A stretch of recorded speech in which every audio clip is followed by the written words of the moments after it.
I get to talk with a lot of interesting, dynamic people in my business, and Madelaine Weiss is one of those people. She's a business coach, just doing a ton of incredible things as an entrepreneur. And I had a discussion recently with Madelaine. Could have gone on for hours. We were getting into some really interesting topics. I'd love for you to hear it. Let's go take a listen.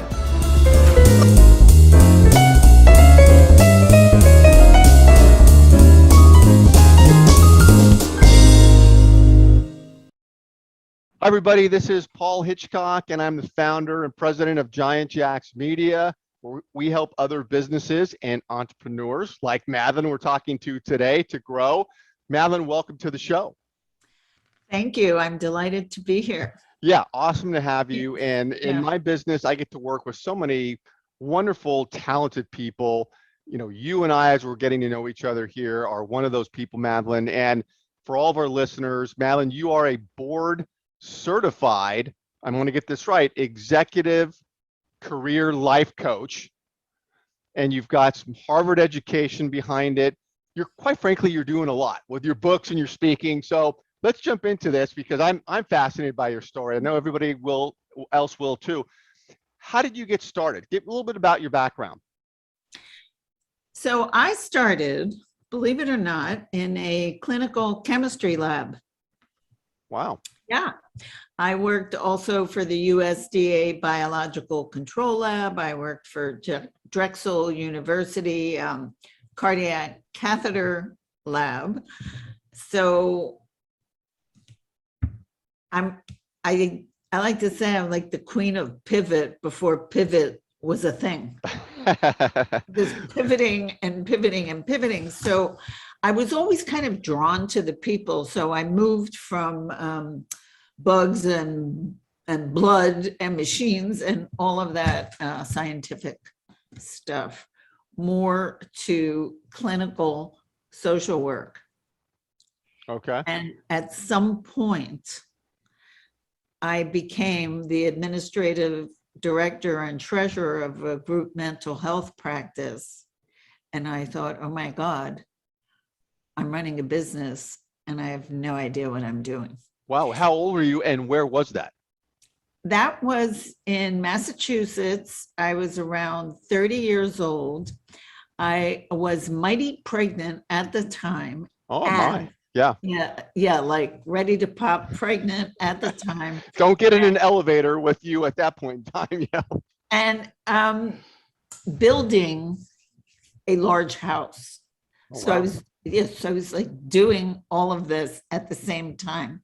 Yeah. And somehow I got appointed to do this.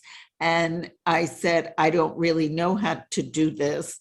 And they said, just put all the money in a brown bag. We had about 200 clients. And the people who previously owned the business, we were their cash cow.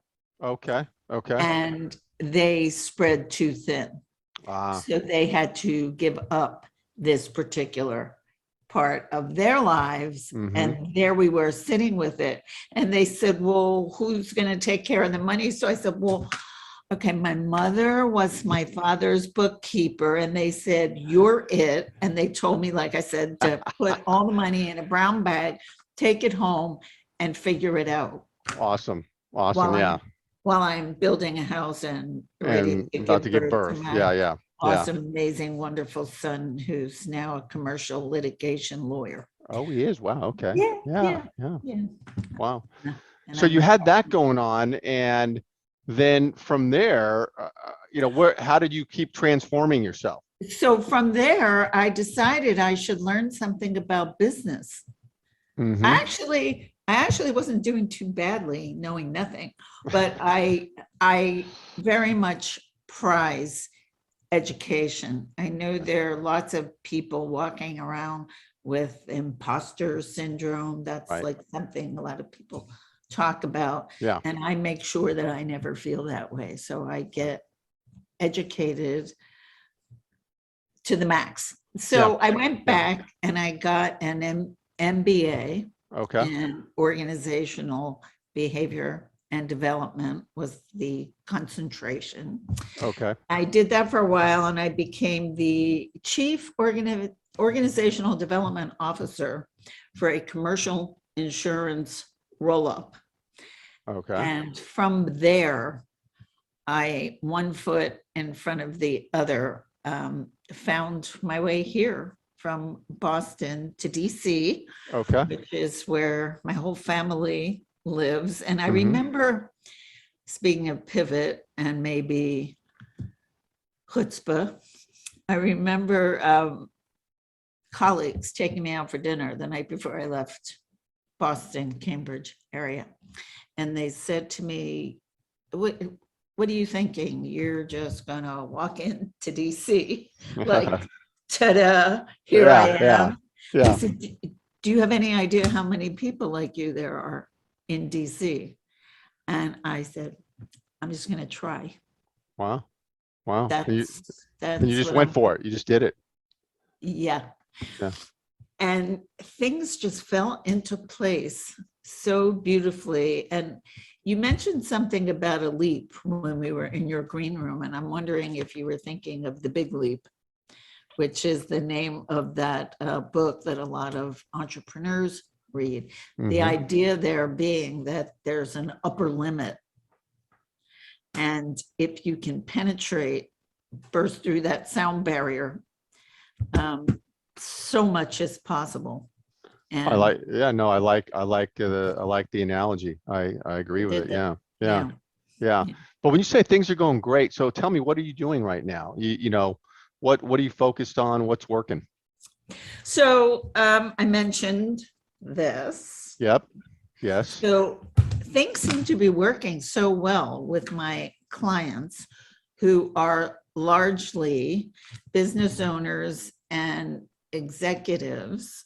Mhm. And I see people mostly one-on-one, although I'm in the process of putting masterminds for smaller groups together now. Oh, But awesome. yeah, and I just launched an online course that's book-based. But the reason, the birth of the book was that I was looking at all these people I was working with, and I was saying, my God, they're all so different from each other in age and gender and ethnicity and what they do for a living. It's all over the place. Yeah.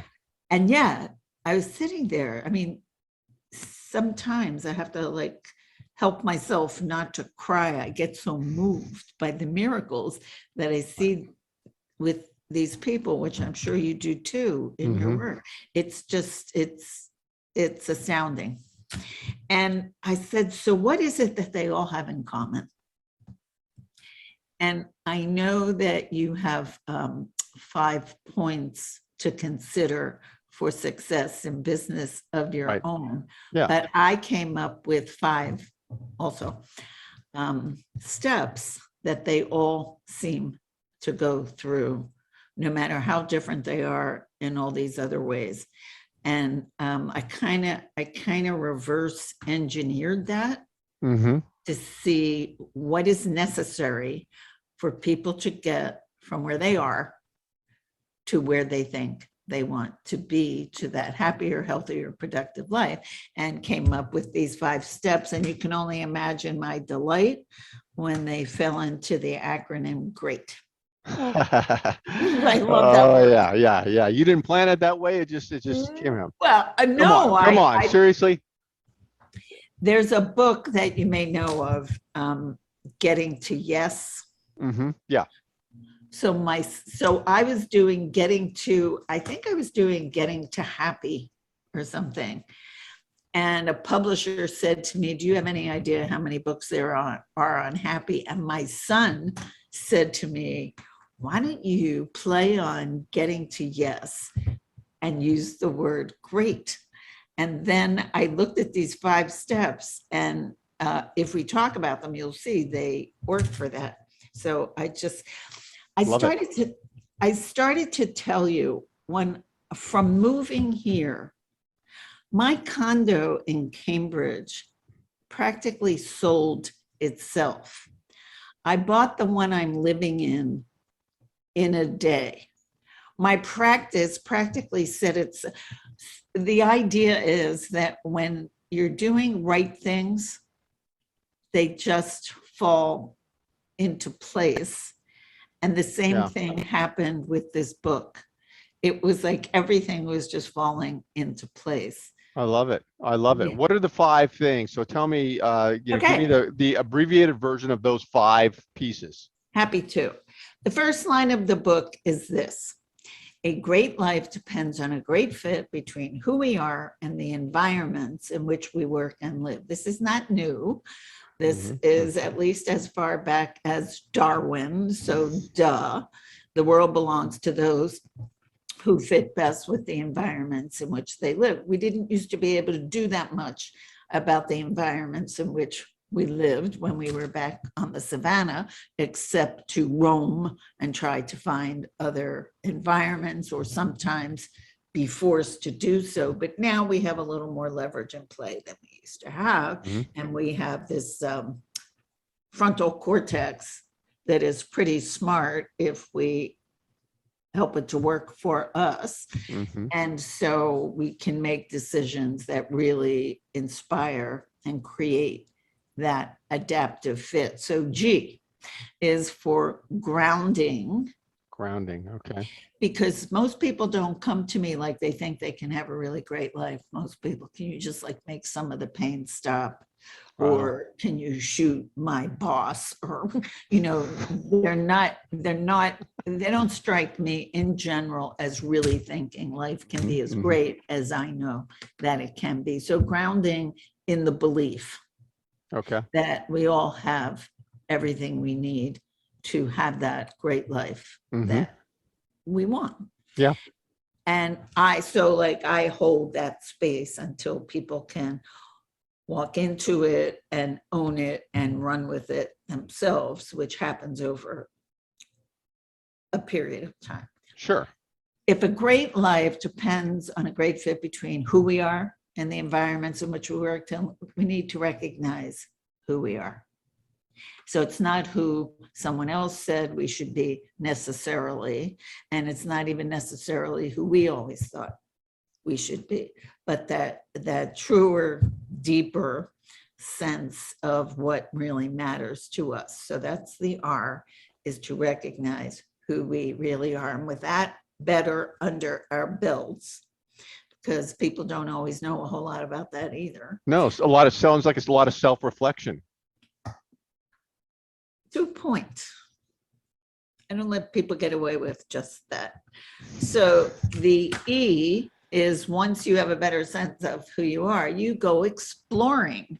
So there's so much that's possible that people sometimes never even dreamed about, or maybe they did dream about it, but they said, nah, I can't do that, or they just didn't even know that it existed. So the sky's the limit, and we do neuro-linguistic programming exercises, which is visioning and kind of fun to imagine what's possible. But the reason I reacted and said I don't let people get away was just sitting there.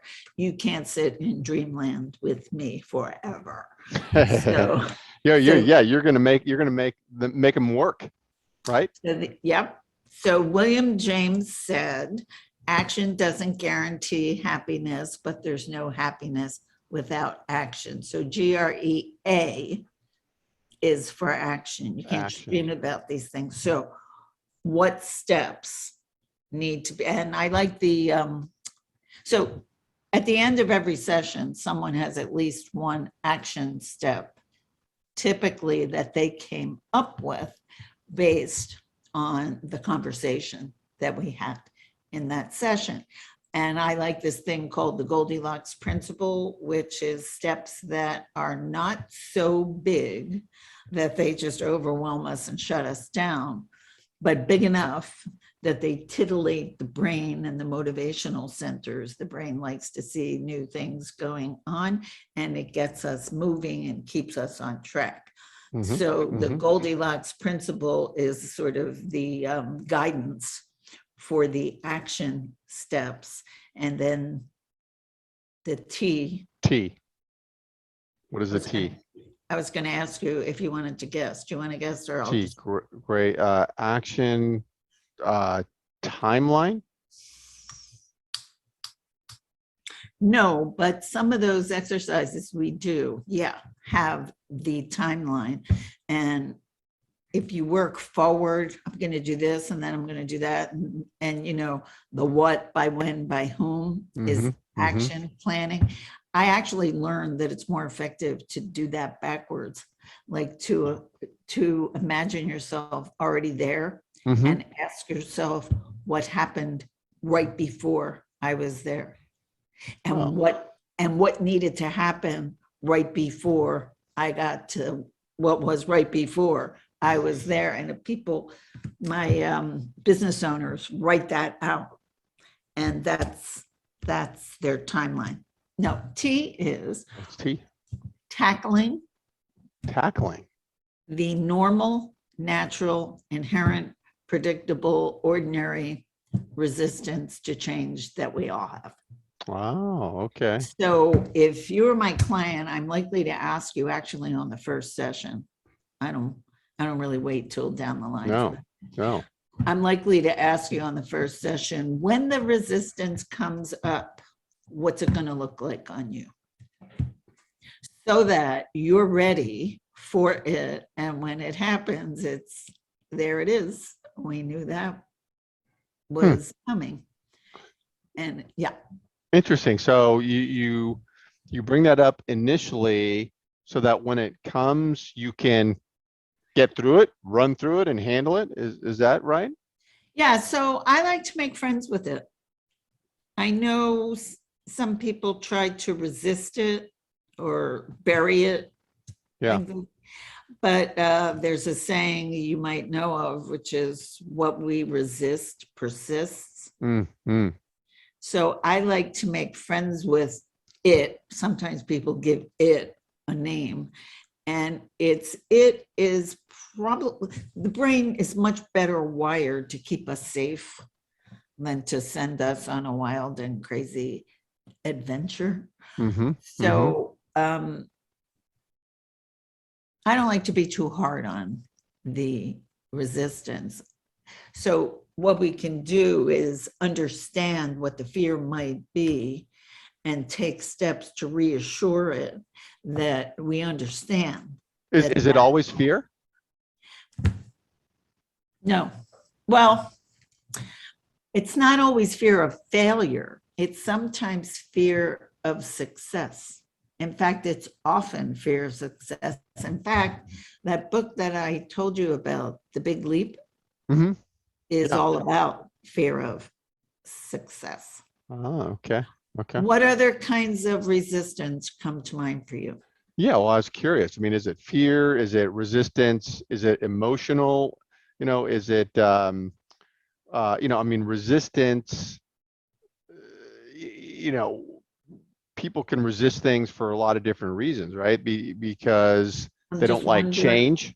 They don't like change, right? A lot of people just don't like change, or because they don't like change because it gets them out of their comfort zone. They're comfortable with routine, and you get out of somebody's routine, right? I mean, right? So they're afraid that they'll be uncomfortable. I got a great study for you. Yeah.